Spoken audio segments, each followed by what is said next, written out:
আমার দেশের মানুষেরা ইলিশ খেতে পায় না, কিন্তু আমরা অনেক সময় দেখতে পাই যে এবারও নাকি দাদাদের জন্য টনের পর টন ইলিশ হাদিয়া পাঠিয়েছে। এই ইলিশ হাদিয়া আপনারা বন্ধ করুন, আপনারা এই নটজন পররাষ্ট্রনীতি থেকে বেরিয়ে আসুন।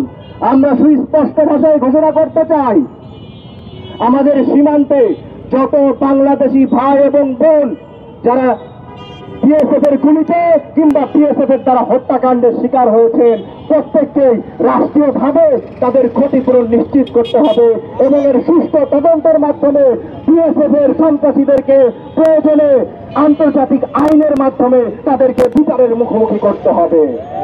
আমরা স্পষ্ট ভাষায় বলতে চাই, দিল্লির সাথে বাংলাদেশের যে সকল অসম গোপন চুক্তি রয়েছে, সেই অসম গোপন চুক্তি অনতিবিলম্বে বাতিল করতে হবে।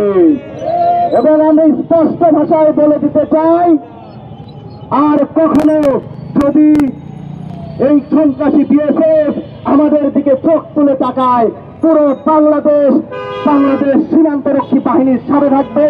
আপনারা এর কড়া জবাব ওই সীমান্ত থেকেই দিয়ে যাবেন।